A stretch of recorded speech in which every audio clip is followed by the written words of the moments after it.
smarter to be on SportsGrid.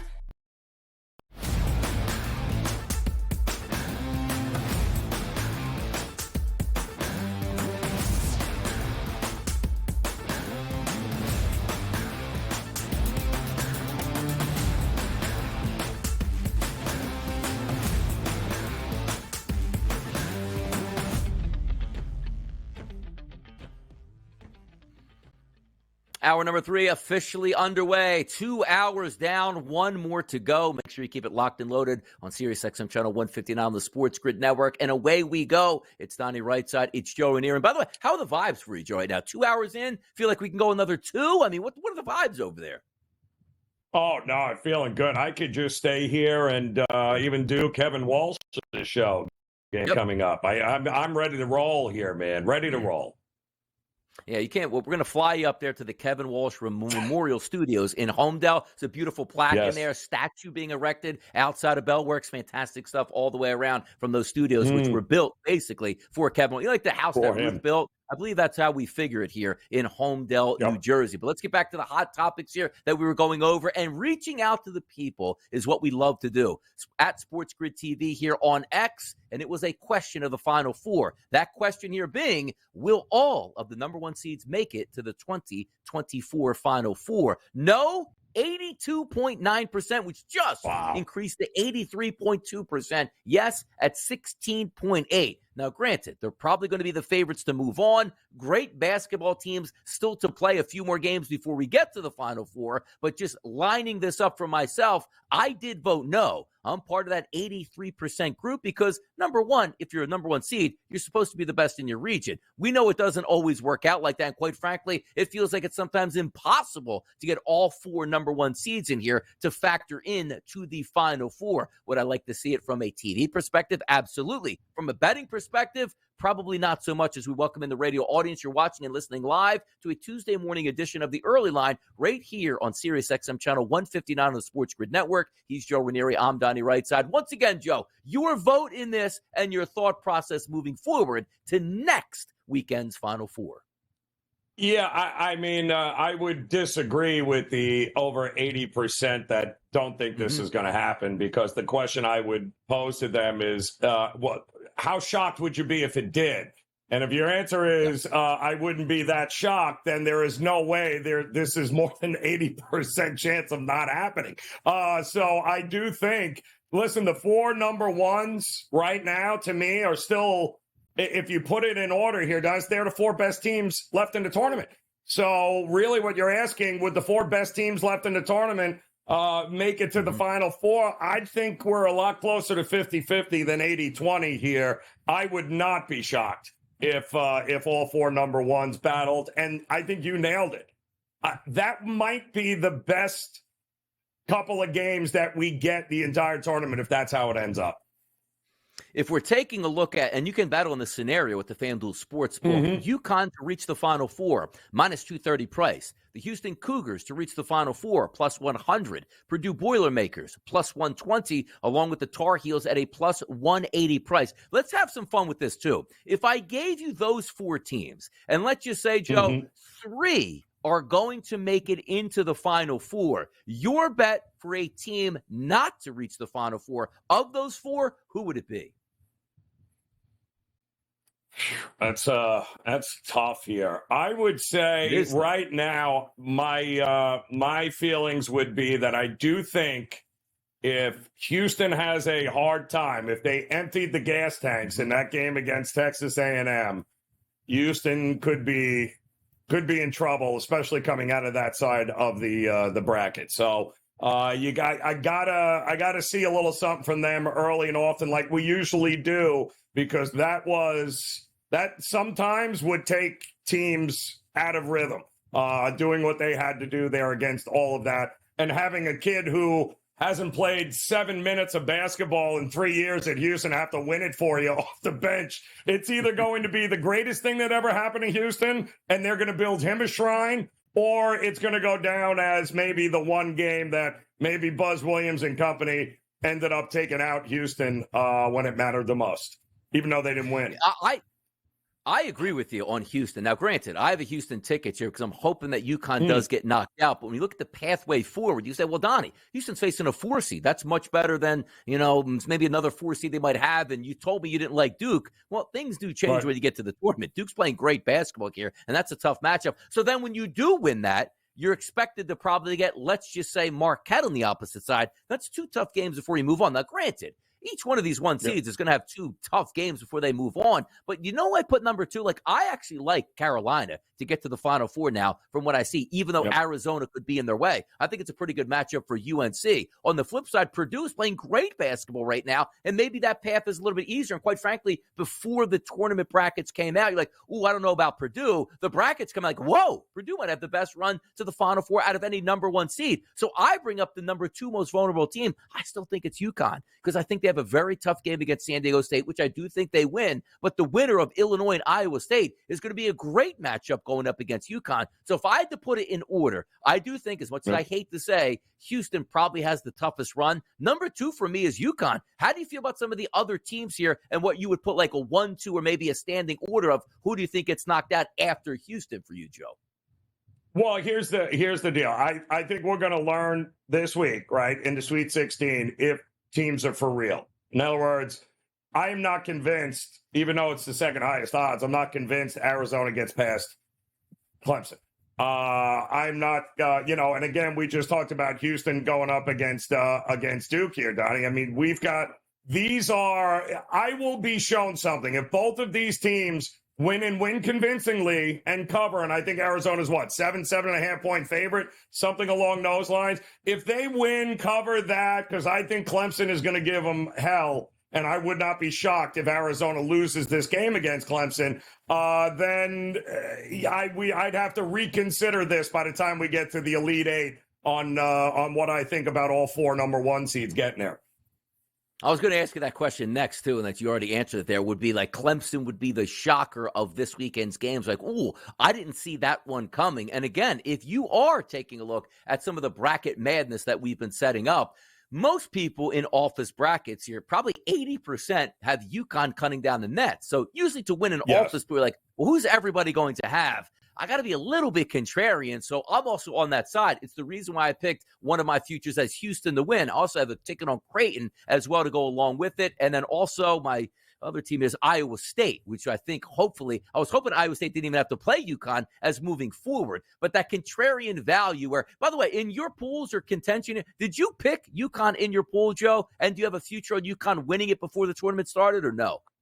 Yeah, half of them. So half were North Carolina. I had a couple on North Carolina, a couple on Houston, a couple on UConn. I had to put UConn in there.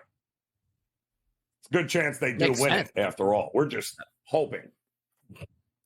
Joe, I was trying to explain to people before the tournament, and I know it doesn't make a lot of sense. I think Houston's the best team. I think they win it all, but I'm not going to pick them because of the price point. It sort of makes sense. Right. It sort of doesn't make sense, but that's the mentality of somebody trying to win a bigger ticket and for a bigger prize here. Major League Baseball opening day Thursday. Does anybody know what's coming? Craig Mish does. We'll talk about it next.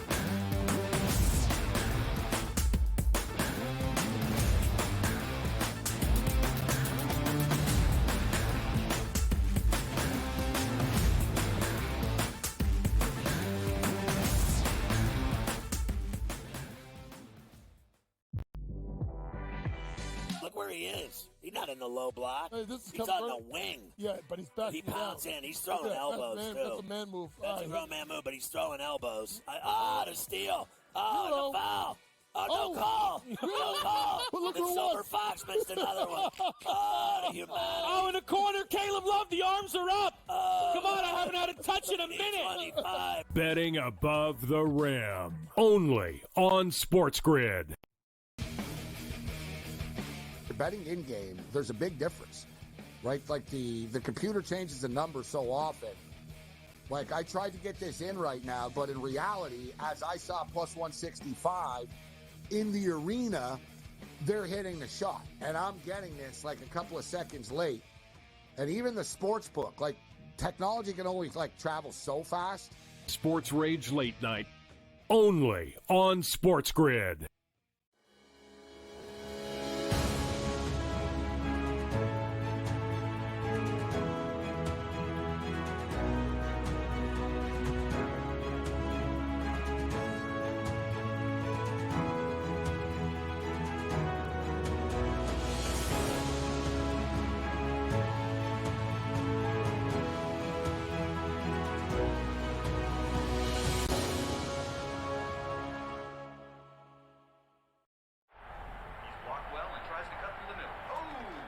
Your gut says Miami is going to win, and you should take the over.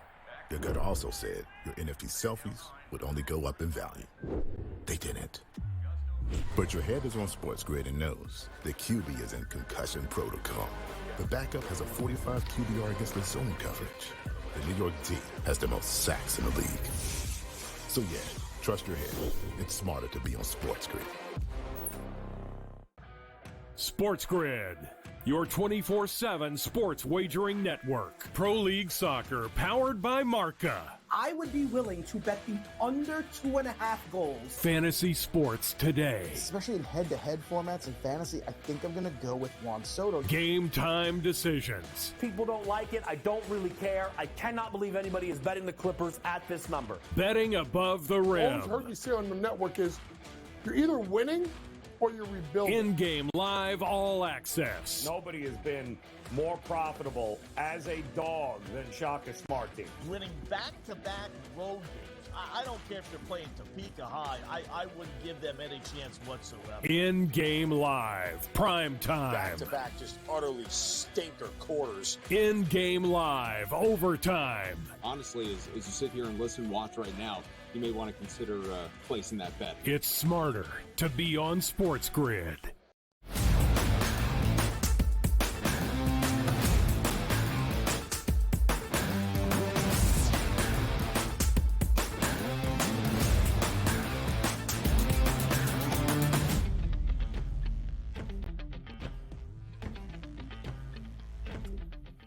Rolling along in hour number 3 right here on the early line, Sirius XM channel 159 on the SportsGrid Network. I'm Donnie Rightside. He's Joe Ranieri. And we welcome in Major League Baseball insider right here on the grid. It's Craig Mish. We got opening day on Thursday. The anticipation, Craig. Let's get it going. Yeah, I can't wait. I'll be at the Marlins-Pirates game on Thursday, so that'll be the first baseball game that I go to, regular season game that I go to this season. I'm all ready for that. But, I think naturally baseball's done a really good job, set some really good matchups, I think, for opening weekend. And, yeah, it all begins on Thursday. 162 games. People forget how long the baseball season is, and I can't wait for it to get going.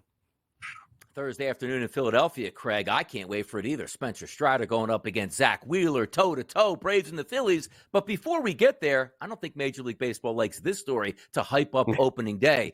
Shohei Ohtani in the news, not for being an MVP, not for being a 700 millionaire here at this point. It's questions about him, his interpreter, and the gambling space here. What do you know about what's going on in Major League Baseball right now, Craig, with the Ohtani situation?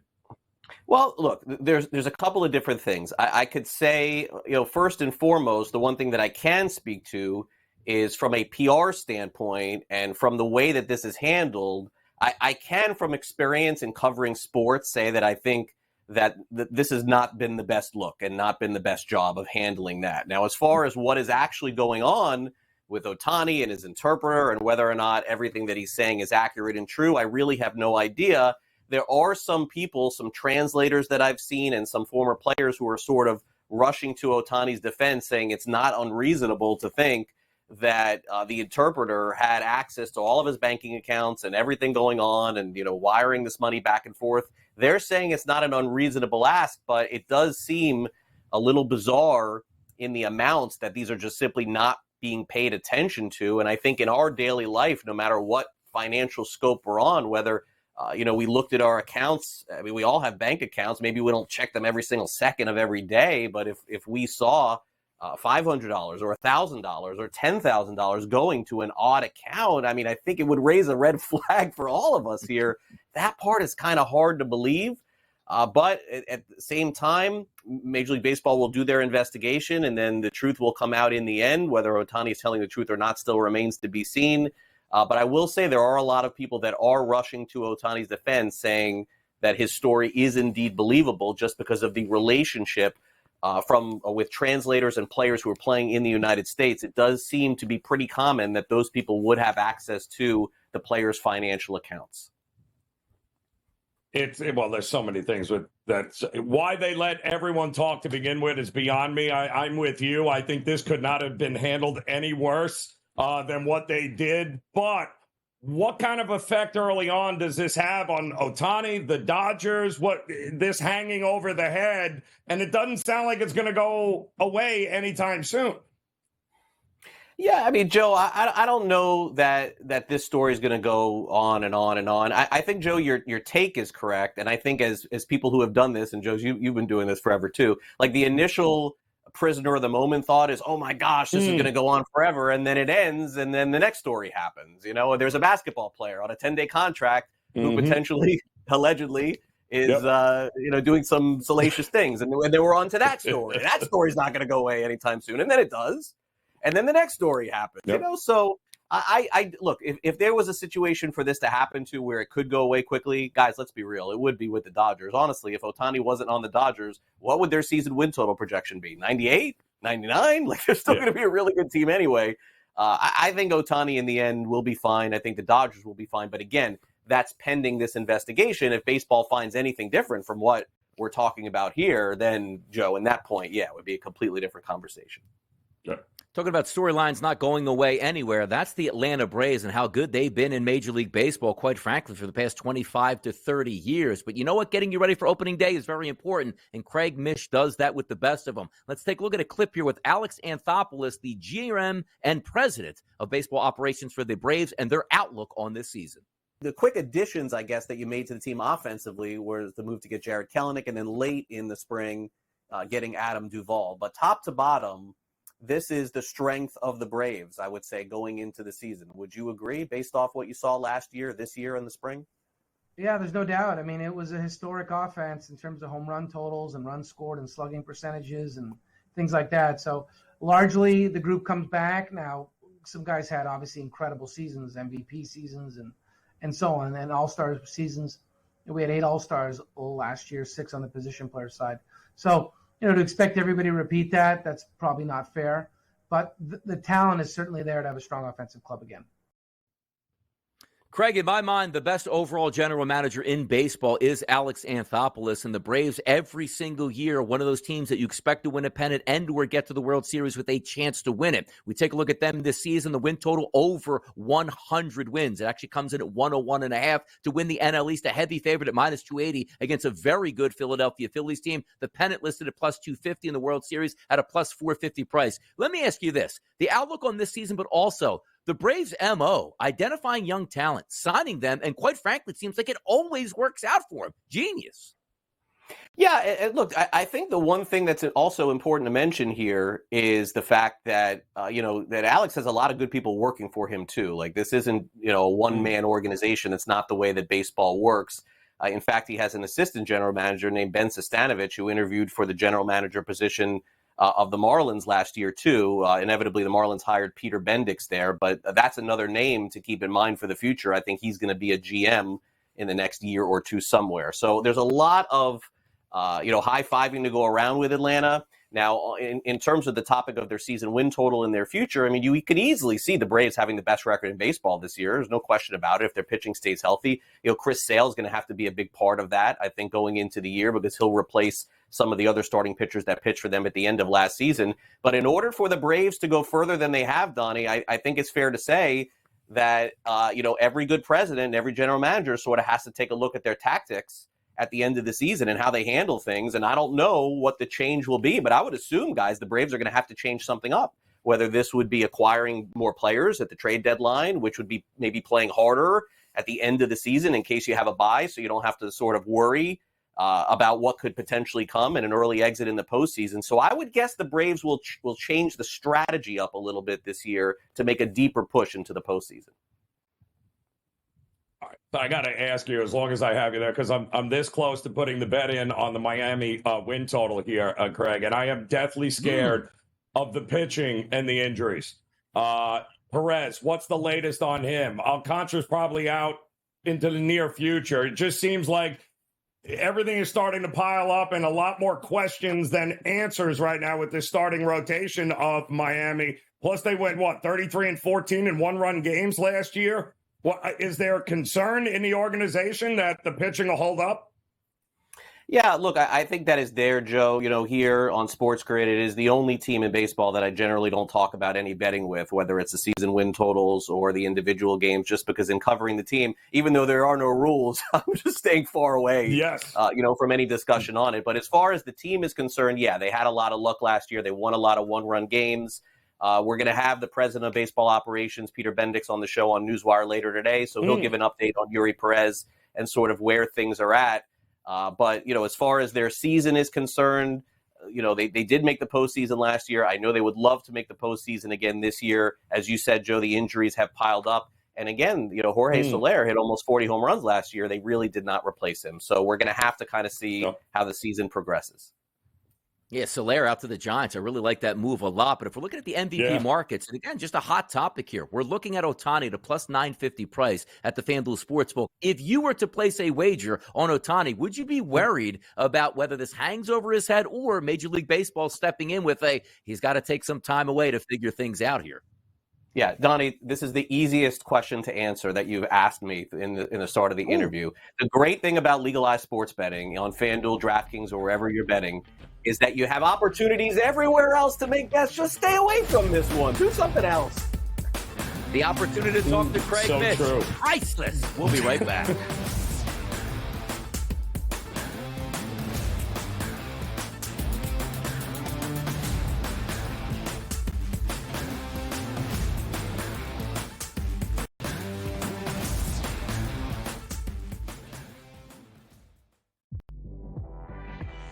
Where he is. He's not in the low block. Hey, this is he's on the wing. Yeah, but he's back. He pounds in. He's throwing elbows, too. That's a man move. That's a real man move, but he's throwing elbows. The steal. The foul.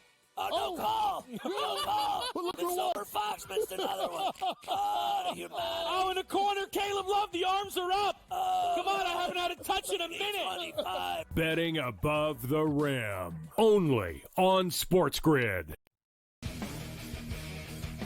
Betting in game, there's a big difference, right? Like the computer changes the number so often.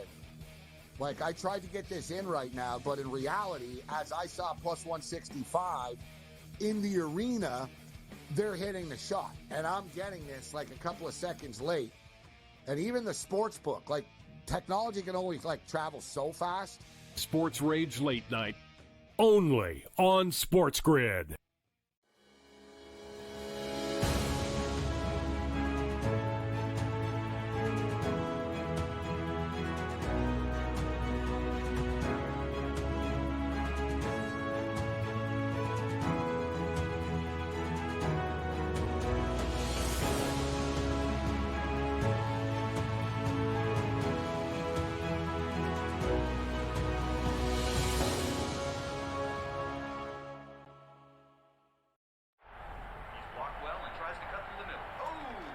Your gut says Miami is going to win, and you should take the over. Your gut also said your NFT selfies would only go up in value. They didn't. But your head is on SportsGrid and knows the QB is in concussion protocol. The backup has a 45 QBR against the zone coverage. The New York D has the most sacks in the league. So yeah, trust your head. It's smarter to be on SportsGrid.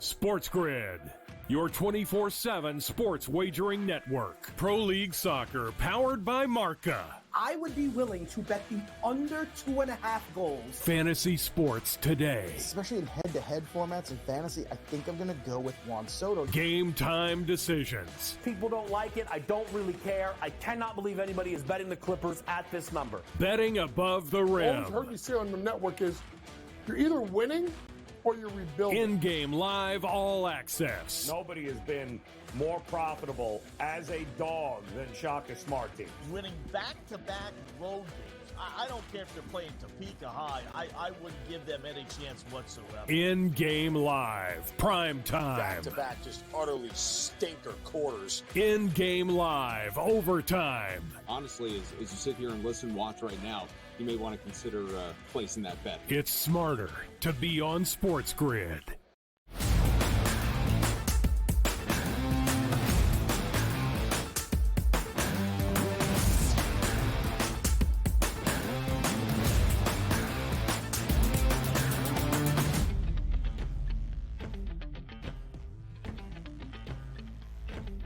We got to talk some action in the NBA. There is 4 games tonight, but as you know, when we are on the SportsGrid network, we are a live network, and when news breaks, we got to get to it, which includes the NFL, which apparently is trying to change the entire league landscape over these owner meetings. We brought to you multiple reasons for things changing in the NFL, rules and whatnot, plays that are going to change, but how about this? The trade deadline, Joe Ranieri, has now been bumped from week 8 into week 9, which means you have an extra week to try to evaluate your football team for that playoff push. I don't see the harm in this. And quite frankly, if you remember, as we date ourselves, Joe, growing up in the past, in the 80s and the 90s, no trades were ever made in the NFL because the trade deadline was basically 1 week after opening kickoff, it felt like. With the extension of the trade deadline, more action. I like this, Joe. What do you think?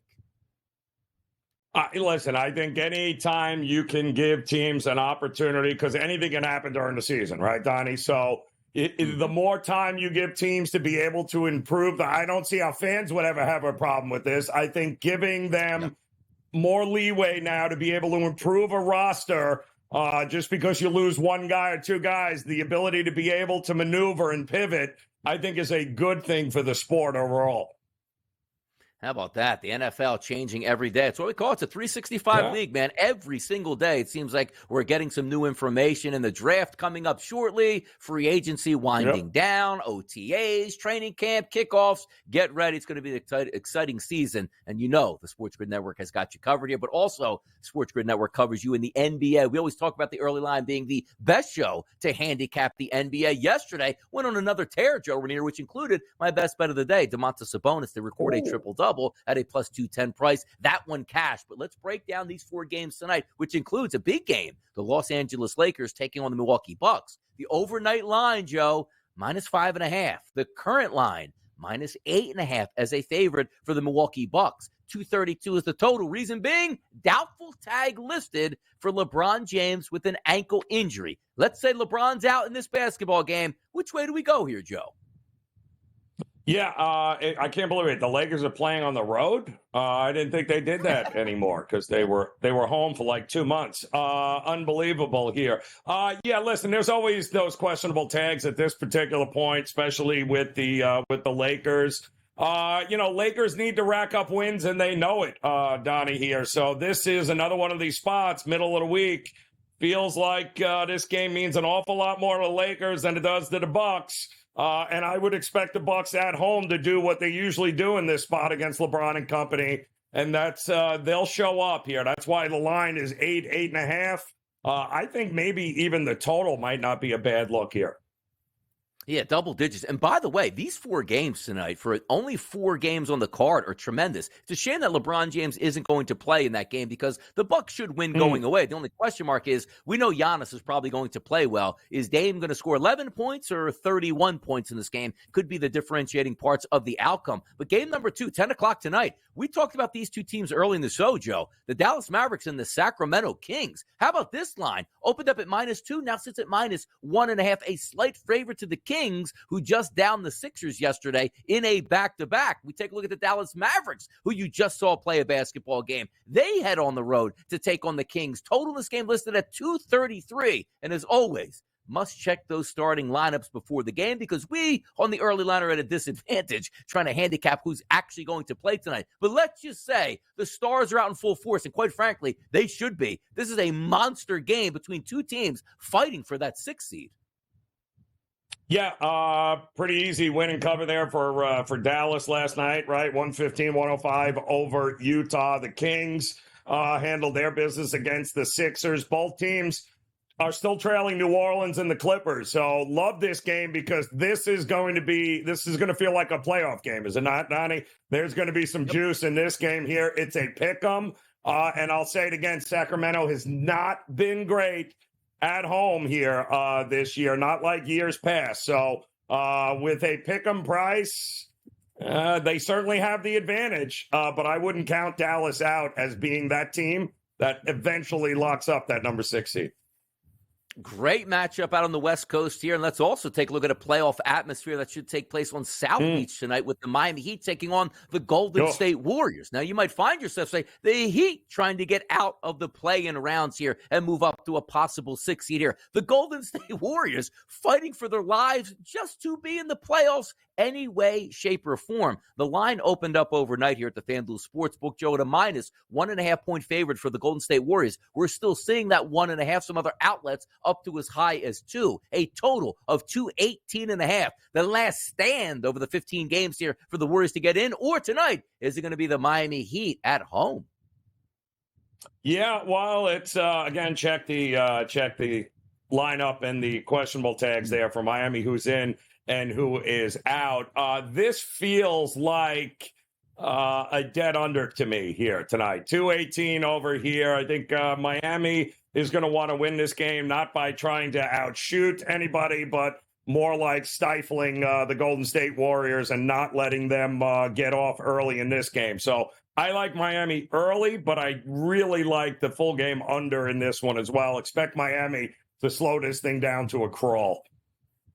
Remove that Bucks game tonight against the Lakers. That's a minus 8.5. We just went over the Dallas Mavericks and the Sacramento Kings, listed at 1.5. We just went over the Golden State Warriors and the Miami Heat, game listed at 1.5. Let's throw a little bit more wood onto that fire tonight. Why? The OKC Thunder taking on the New Orleans Pelicans in New Orleans. Opening line, -1, sits currently as the road team. OKC, a minus 1.5 point favorite. Razor thin margins tonight. A 223 listed as the total. OKC trying to fight themselves back into that number 1 seed. And the Pelicans just trying to say, we ain't dropping into the in-play and series rounds. We want to stay in that top 6. What gives tonight in your mind?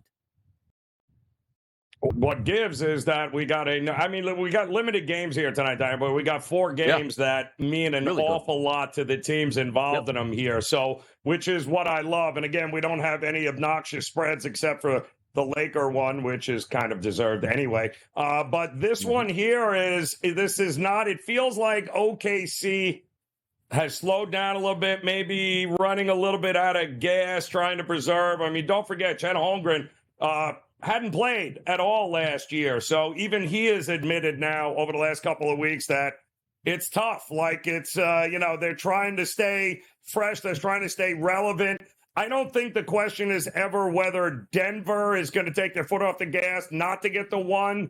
I think that question is valid here with OKC. How far are they willing to push the envelope in order to be able to sell out to get that top spot? I don't think they're going to, because I think they're going to lose tonight here to New Orleans. I think New Orleans is ready for this moment. Brandon Ingram was the question mark, right? I don't think it's going to matter one way or the other. I think they handle business in this one. Yeah, take a look at the teams that are hot. The New Orleans Pelicans, winners of 8 of their past 10 games, including a 2-game win streak. The problem when you look at the top of the standings is you say, OKC starting to fade. They're 7-3 in their last 10 ball games, which is a 70% win clip. And then you say, well, how are they doing against Denver? Denver's like, yeah, you know what? 9-1 in our last 10, 4 straight wins here. We just continue to hang on. It's almost soul crushing at this point when you look at it, saying like, how good a basketball do we have to play? Do we have to play perfect basketball, 10-game win streaks to gain 1 game on the Denver Nuggets? It just might be that way. Let's take a look here at the FanDuel Sportsbook. The NBA odds to win the championship this year. And it feels a lot like UConn. Maybe it is the Northeast that's going to get it done about the NBA and also in NCAA action. The Celtics at a plus 210 price. I want to start there right now because, again, I brought up UConn for the right reason. I think the Celtics are the best overall team in the NBA. But at this point in the season, I'm not betting the Celtics to win an NBA championship at a plus 210 price because they still have to play the remaining parts of the season. Injuries always creep in. Hot teams step into the NBA playoffs in the Eastern Conference. We see it all the time here. From your perspective, number 1, do you think Boston is the best team in the NBA? Number 2, would you take a plus 210 price point on them to win the NBA championship? And like you said, we're kind of dealing with the UConn phenomena here, right? Yeah. Like, what do we do here? And listen, this is no different than the hype, Donnie, over the last couple of years for the Celtics, is it? We've always had this conversation here as of recently with this roster, which improved in the offseason after losing last year. We have this conversation every year. They have to they're not the best team until they actually get over this hurdle here. And that hurdle is going to be the Denver Nuggets, who, by the way, are champions, still the champions, and are going to lock up a number 1 seed out west. To me, it's Denver is the best team in the league. Boston's got a lot on their shoulders and a lot to prove here if they're going to overtake and be considered at any point the best team in the NBA. It sounds crazy when you lay it out, right? Because I've said this repeatedly throughout the season. I do think the Boston Celtics are the best team overall. But when you put them up against the Nuggets, and this saying again, I think the Celtics are a better team. Yep. Who do you trust more if they match up against each other? I always find myself taking the Denver Nuggets. It's almost like I always know what I expect from Jokic and the Nuggets as opposed to the Celtics. Yep. Now, granted, it doesn't help that the Celtics had a 30-point lead last night and lost outright to the Atlanta Hawks the day we're talking about this, but it just rises up that way. If I ask you a quick question, 10-1 or higher, Knicks, Timberwolves, Mavericks, Sixers, does anybody get your attention there, Joe? The Knicks. The Knicks do, because they're surviving without big pieces. And when those pieces become available, I think this is going to be a very interesting team here that I don't know how many people are going to want to play early on in the playoffs. Yeah, a lot of question marks, and that's what's fun. We talked about Marquette in college basketball, getting their best player back. Is that going to equate to victories, and how well will he do? Same thing with the Knicks. 2 all-stars on their team not playing basketball right now. The Philadelphia 76ers with an MVP that's due to come back. We're going to talk offensive linemen next, people. Don't go anywhere. It's the early line.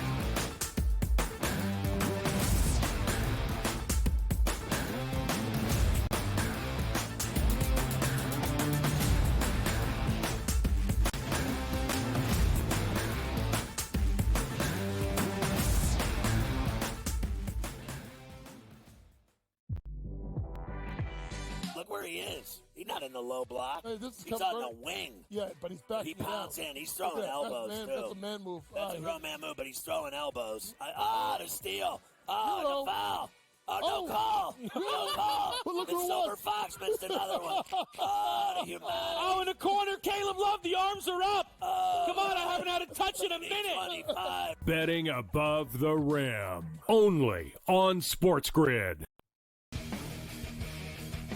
Betting in game, there's a big difference, right? Like the computer changes the numbers so often.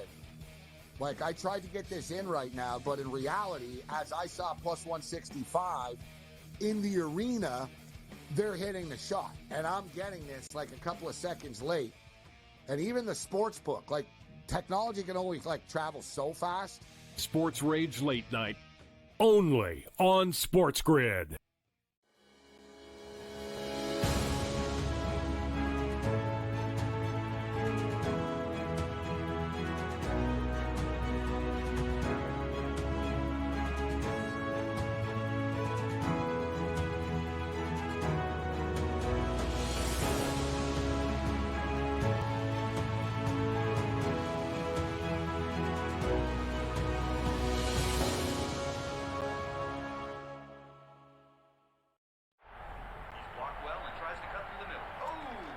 Your gut says Miami is going to win, and you should take the over. Your gut also said your NFT selfies would only go up in value. They didn't. But your head is on SportsGrid and knows the QB is in concussion protocol. The backup has a 45 QBR against the zone coverage. The New York D has the most sacks in the league. So yeah, trust your head. It's smarter to be on SportsGrid.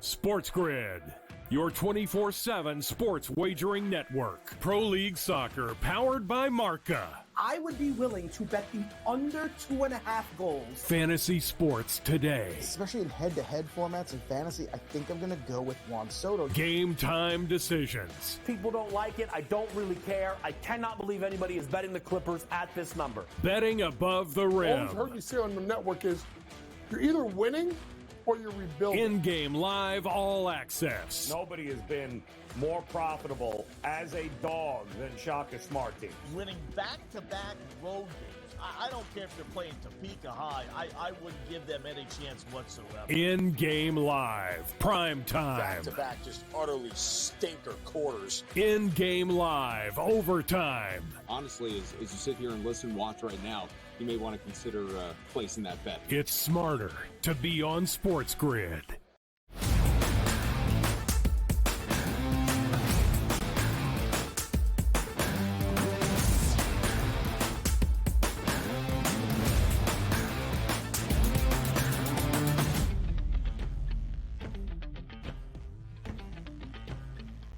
Hour number 3 rolling along right here on the early line. Having some fun. Boy, we hit a lot of topics here. But one of the biggest topics coming up is going to be the NFL draft. And we got a surprise for you. I'm Donnie Rightside. He's Joe Ranieri. And the big man, big man in the middle is Tanor Bortolini, Wisconsin Badger offensive lineman. Now let's get this out here. 6'4", 303, 1,900 snaps, probably played a little jump around in the background. And my goodness, Joe, take a look at the lettuce from my guy here. You got an offensive line that's looking that sweet this morning. We're ready to go. Tanor, what's up, man?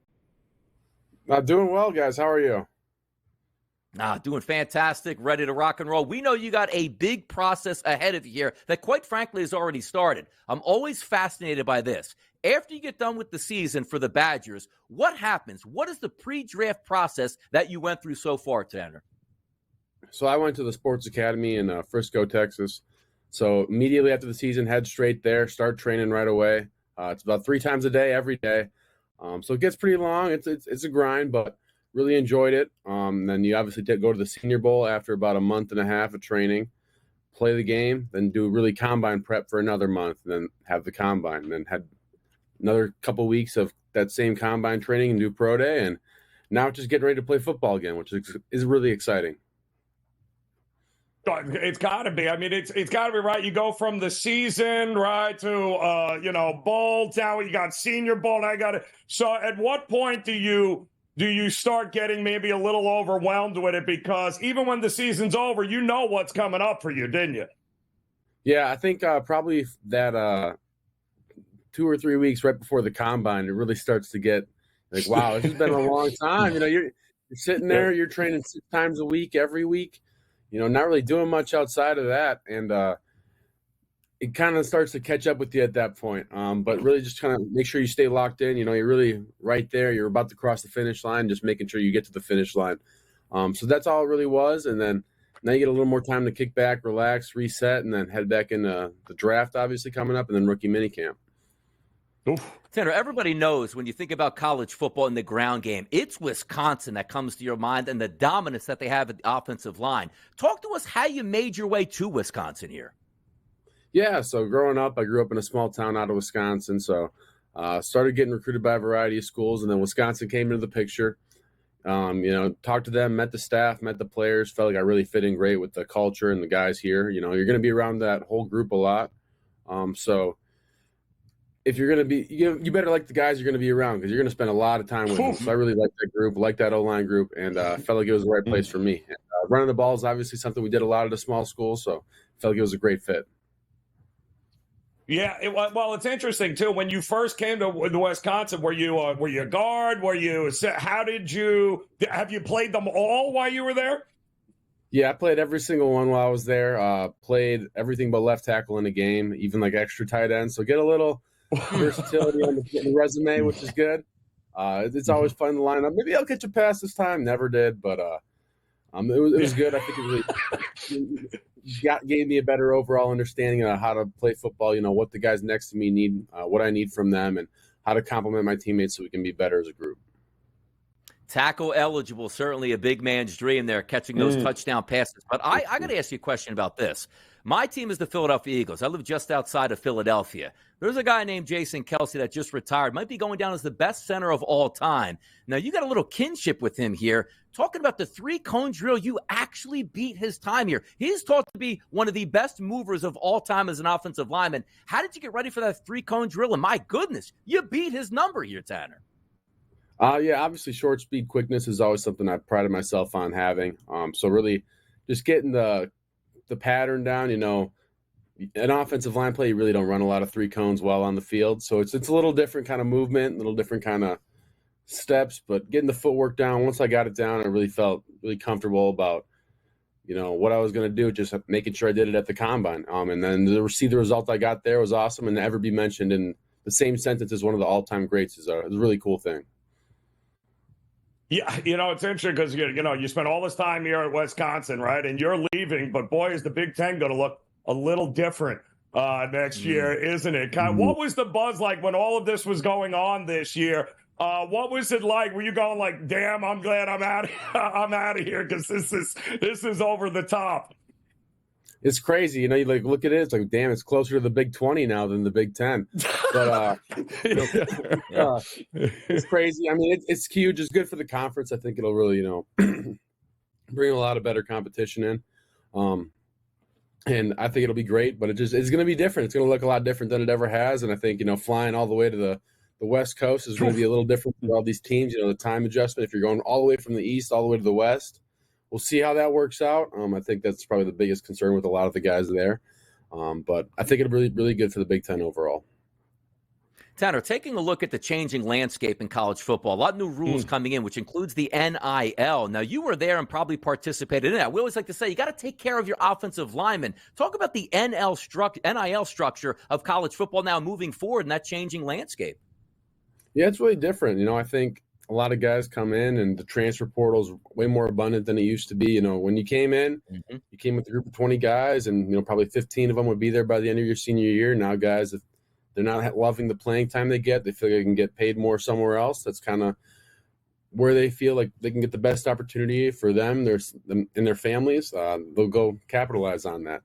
So it's different. I think locker room wise, you're seeing a lot more turnover and a lot of older guys, if you're lacking in a spot, we'll just go get a guy that can play right now, maybe rather than developing the young guys as much. But I think it's a common thing pretty much everywhere. And it's different, but I think, for the player-wise, putting guys in the right spots, getting guys in the situations they want to be in, it benefits them in the long run. So how did it work? Are you the only football player in the family? Do you come from a long line of football players? And were you always on the offensive line even through high school? This was you knew where you were going to be? Mm-hmm. Yeah, so for me, I played both ways in high school, so played pretty much everything on defense except for safety. So that was fun. Mm-hmm. And then I played offensive line. So really knew that offensive line was probably going to be where I was at in college. Just had to get a little bigger. Started off at like 220 in high school. So had to gain quite a bit of weight, but obviously it went pretty well. And then I have a little brother that plays high school football right now, so hopefully he's on the same track. I know he really enjoys playing. And then my mom played D1 basketball at UW Milwaukee. So I think that's probably where I get some of that athleticism. And Dad played D3 baseball. I probably wanted to bring that up. Look at that legacy action here. Yeah, so maybe more and more Bortolinis here that are going to go to Wisconsin. I'm always fascinated here, Tanor, by the actual draft process itself, in particular at the Combine. Did you meet with a lot of football teams? Did you get asked some interesting questions? And how was your overall thought process throughout the Combine and how it leads going into the NFL draft? Good. I mean, it's a really long week while you're there, and they kind of make it challenging on you mentally, so you're kind of tired by the time you have to do all the workouts, because the last thing you do is the workout. A lot of meetings, a lot of interactions. Medical day is a really long day, but it was a really good opportunity to kind of have teams get to know me more as a person, get more comfortable with me, see if I fit in well with them, their culture, their beliefs. And I think I really enjoyed that. I think I did well with all of that. And then the testing. I mean, it's a really long week. I think they set it up to be that way. So it's not where you can just come in, destroy the testing, and then get interviewed. You got to do all the hard stuff first and then do what you came to do. But yeah, really enjoyed that Combine process. Yeah, the Combine's got to be a trip, right? Because you always got to be wondering, like, what do they want me to? Why are they asking me this? What's going on? Like, how do you even prepare for that interview? Because it could, a lot of times it could come from left field, and you're like, what is going on here? What was it like trying to prep for that? I mean, you can only prep for so many questions. At the end of the day, you're going to get some of them that you've never heard, catch you off guard. Like, I think some of the guys were like, how many basketballs can you fit on a school bus? I didn't get that one, but I was like, I don't know how I would even answer that. Like, what do you say? What do you say? What's the right answer? I mean, it's just things like that. Like, you can only prepare yourself for so much. And at the end of the day, I don't know what the purpose of that is, but it has to mean something to somebody. I mean, I don't know. Tanor, going to the next. That's a great question. That's a great question and a great answer. What is the answer? Now I got to look it up. Now I got to look it up. Just up. Big bus, long bus, short bus, double-decker bus, all those additives in there. But getting ready to be in the NFL, what are you working on now from the college game into the program? Is it getting bigger? Is it getting faster? Is it getting stronger? Are there techniques that you have to worry about now? How are you doing that in the process of getting drafted here? I think, film study's been a really big part of it. You watch the NFL tape, the NFL game, you're watching guys that are the best at what they do. So, you go from being in college where everybody is good to where now everybody was the best at what they did in college, and they've gotten even better. So really learning the inside out, the details of the game, working with Duke. He brought up a lot of really small details that you don't think may be the biggest factors, but all of a sudden you're going against some of the best, like Aaron Donald, Myles Garrett, and the tiniest of things matter. An inch on your hand placement makes the biggest difference in the world. So really focusing on, secondary moves, initial sets, what guys are really looking to do. It's been a really interesting change, I would say, especially in the speed of play and the level of play. But it's something I'm really excited about. Looking back here on your 4 years here, Tanor, what would you say? What was the toughest defense that you faced? Like when you knew it was going to make you better, but it was probably the most challenging defense every year that you had to go up against. I would say probably the Ohio State defense. We've played on the past 2 seasons I've been here. And both times have been really good. Had a lot of really very talented players on that side of the ball, and honestly both sides of the ball. And I think that makes for a really high caliber game where it's going to be tough, but the competition is going to be really good. You're going to be better for it. And if you really want to play in the NFL, those are the guys you're going to have to be going against week in, week out. So I think it's really good preparation for that. When you think about Wisconsin, Tanor, obviously it's running backs, it's offensive linemen, it might be Barry Alvarez, but the one thing that we do know before the start of the fourth quarter, when jump around comes on, we always see the skill position guys getting after it. How did the big men react when jump around is playing at Camp Randall? We love it. I mean, I always love when Camp Randall gets going. You get some juice in there. Jump around always brings that. For us, if I'm playing, I'm usually too tired to be doing that. The young guys are all about it. They'll be jumping around. When I was younger, I was about it, but now that I'm older, I'm like, I can't be spending energy on this. But the skilled guys, I know they're big fans of it, and it's great. I think as long as it gets the energy going, that's all I can ask for. Yeah, I'm laughing because it's usually the guys that don't have any mud on their uniform doing it. It kind of works out like the big old lineman going, "Oh hell no, we ain't got time for this here, my man." Now, we've got some guys on crutches. All of a sudden, they're jumping around. I'm like, that doesn't make any sense. That's great. People getting all excited there at the right time. By the way, we can't let you get out of here. The NCAA tournament right now, we were talking a little bit before we came on the air. Is your bracket, Tanor, already busted? Is that true? Yeah, I picked Auburn to win. So obviously, if anybody else has been following that, it hasn't gone very well. That sucked. But it is what it is. Still fighting for my other Final Four spots. Got Creighton, Houston, and the UNC. So they're still alive. So we got some hope, but it really hurts to lose your champion in the first round. I will say. Look, we know he's impartial right there. He didn't take Wisconsin to go all the way through, so the man is actually breaking it down as we speak. We love to see that, but also thanks for joining us this morning. That's Tanor Bortolini, superstar offensive lineman for the Wisconsin Badgers, heading into the NFL draft. Thanks again, Tanor. Enjoy the rest of your day. We'll be back to close it all down next right here on The Early Line.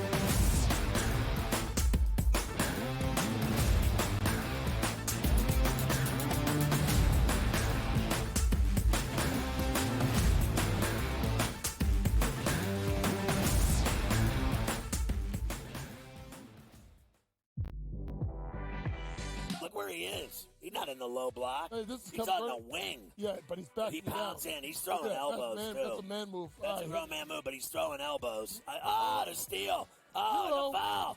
No call. No call. The Silver Fox missed another one. The humanity. In the corner, Caleb Love, the arms are up. Come on, I haven't had a touch in a minute. 25. Betting above the rim. Only on SportsGrid. Betting in game, there's a big difference, right? Like the computer changes the number so often. Like I tried to get this in right now, but in reality, as I saw plus 165 in the arena, they're hitting the shot, and I'm getting this like a couple of seconds late. And even the sports book, like technology can only travel so fast. Sports Rage Late Night, only on SportsGrid.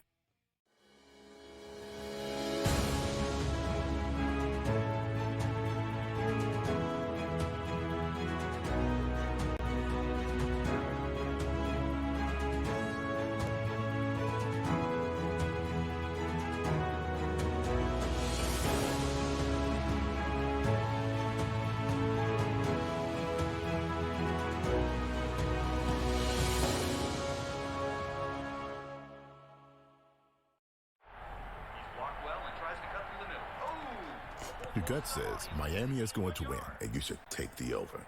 Your gut also said your NFT selfies would only go up in value. They didn't. But your head is on SportsGrid and knows the QB is in concussion protocol. The backup has a 45 QBR against the zone coverage. The New York D has the most sacks in the league.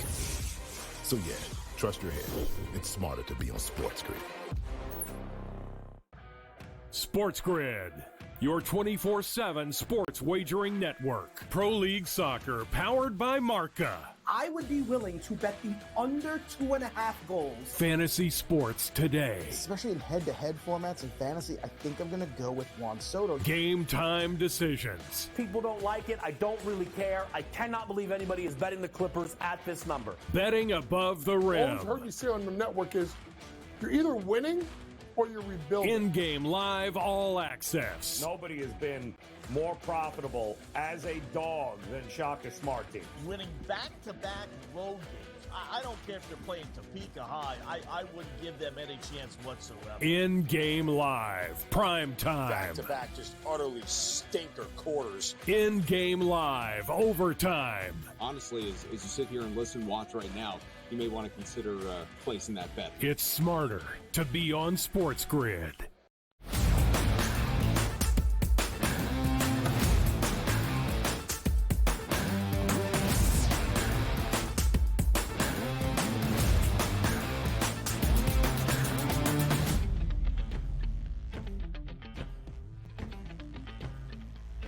One final segment here on a Tuesday show. 3 hours went by quick, and we kept you in the tune here. Why? NFL, the NBA, college basketball, college football, players going into the draft. It never stops here. But in this final segment, Joe Ranieri, we always like to give something to the people. Been red hot as of late, and it continued last night with a plus 210 price on Domantas Sabonis to record a triple-double. So today, I'm going to let you go first, Joe Ranieri. We, the people out here, want to know a bet tonight they might be able to secure a wager down on and win some money. Where are we going, Joe Ranieri, for your best bet of the night?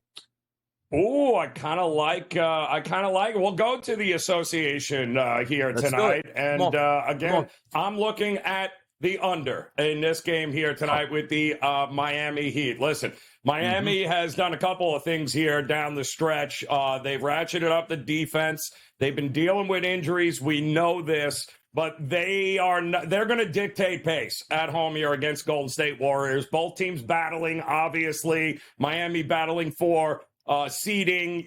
You know, Golden State's trying to save their season. I don't see this being a 130 to 120 type of game. I think this is going to be first one to 100, 105 wins. So I'm going to tell under the 218 in this one.